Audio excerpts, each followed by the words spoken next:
የኢትዮ ኤርትራ አሳሳቢ ደረጃ ላይ እየደረሰ መሆኑን የሚያሳዩ መረጃዎች እየወጡ ነው። በዚህ መሃል ነገሩ የመጨረሻው ምዕራፍ ላይ ደርሶ ሳይዳፈን መፍትሄ ያፈላልጉ የሚሉ አካላቶች በየአቅጣጫው ብቅ ማለት ጀምረዋል። ኤርትራ የኢትዮጵያ ወረራ ያሰጋኛል በማለት ህዝቦቿን ክተት፣ ሰልጥን፣ ታጠቅ ካለች ዋልሰንበት ብላለች። በኢትዮጵያ መንግስት በኩል ጠቅላይ ሚኒስትር አብይ አህመድ ጦርነት፣ ወረራ የሚባል ነገር የለም በማለት ደጋግመው ሲያወሩ ይደመጣል። ሪፖርቶችና ዘገባዎች፣ ትንታኔዎች ደግሞ ደመናው ጥሩ አይደለም፣ ሳይቃጠል በቅጠል የሚል ሆነዋል።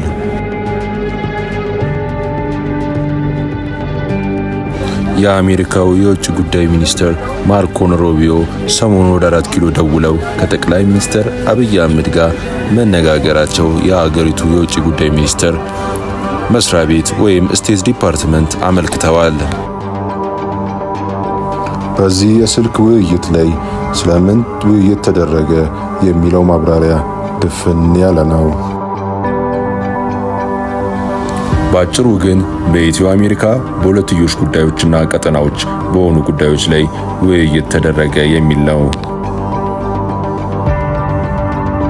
ቀጠናዊ በሆኑ ጉዳይ ስለ ኤርትራ ይነሳ፣ ስለ ግብጽ ይነሳ ወይም ስለ ሶማሊያ የተሰጠ ምንም አይነት ምንጭ የለም። ያም ሆኖ የኤርትራ ወቅታዊ ውጥረት አንጻር አፋጣኝ ሽምግልና ያስፈልጋል የሚሉ አካላት ድምጻቸውን በማሰማት ይገኛሉ። በዓለማችን ጓዳ ጉድጓዳውን ግጭቶችን እየነፈነፈ የሚተነትነው ቅድመ ግጭቶችን ጥቆማዎችን የሚሰጠው እንዲሁም ብሎ ምክረ ሀሳቦችን የሚለግሰው ዓለም አቀፋዊ ክራይሲስ ግሩፕ በኢትዮጵያና በኤርትራ መካከል ውጥረቱ አይሏል። የጦርነት ደመና አዣምቧል። ምን እየጠበቃችሁ ነው? ቃታ ሳይሳሳቡ አሸማግሉ ብለዋል። በኢትዮጵያና በኤርትራ መካከል የነገሰው ውጥረት አፋጣኝ መፍትሄ ካልተገኘለት አደጋ ነው ሲሉ ተቋሙ በሰፊው ሪፖርት አውጥቷል።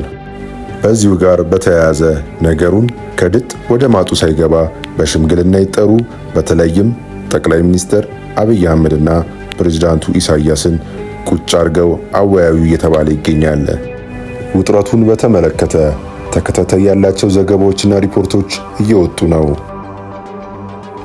በአጠቃላይ ሁለቱን ሀገራት ወቅታዊ ሁኔታ በስፋት ያተተው ኢንተርናሽናል ክራይሲስ ግሩፕ ጠቅላይ ሚኒስትር አብይ አህመድና ፕሬዝዳንት ኢሳያስን አቀራርቦ በመነጋገር በኩል ተገቢ ነው ያላቸው ሀገራትን ወይም መንግስታትን ጭምር አንድ ሁለት ያስቀመጠበትን ሁኔታዎች ታይተዋል።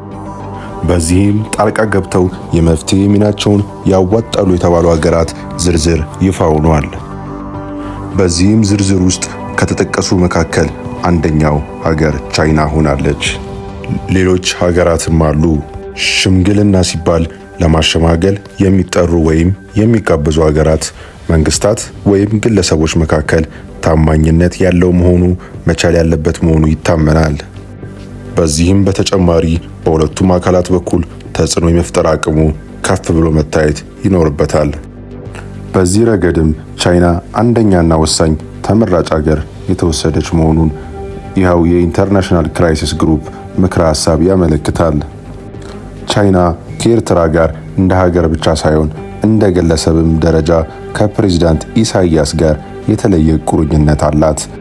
እንደዚህም በመሆኗ የኢንተርናሽናል ክራይሲስ ግሩፕ በዚህ ሁኔታውም የተለየ መረጃ አሳውቋል። አስመራ በህወሓት ውስጥ የተፈጠረውን መሰንጠቅ ተከትሎ አንደኛው እንደ ደጋፊ ሆናለች ያለው የኢንተርናሽናል ክራይሲስ ግሩፕ በዚሁ ትንታኔ ያክሎም ከቀይ ባህር ጋር ስጋት የገባቸው ኢሳያስ ህወሓትን ለሁለት በመከፈል ተከትሎ የተፈጠረውን ክፍተት በመጠቀም እሾህን በሾህ ፖለቲካ ለመጫወት እንቅስቃሴ ጀምረዋል ሲሉ አስታውቋል። ከሁለቱ አቶ ጌታቸው ረዳና የዶክተር ደብረጽዮን ቡድን ውስጥ የዶክተር ደብረጽዮን ቡድን ለመጠቀም የፖለቲካ ትኩሳትን ለማናር ከኤርትራ ጋር ያለውን ውጥረት ውስጥ ለማርገብ እየሰሩ ነው ሲል ትንታኔዎች አስታውቀዋል። በዚህም የፖለቲካ ስሌት መሰረት ኢሳያስ የትግራይን ወቅታዊ ሁኔታዎች እንደ አንድ የቀይ ባህር ወይም አሰብ ወደብ ውጥረትን ለማስተንፈስ እየተጠቀመበት ነው ሲሉ ኢንተርናሽናል ክራይሲስ ግሩፕ በዚህ ሁኔታዎች አሳውቋል። ሰብስክራይብ በማድረግና ደውሏን በመጫን ቤተሰብ ይሁኑ።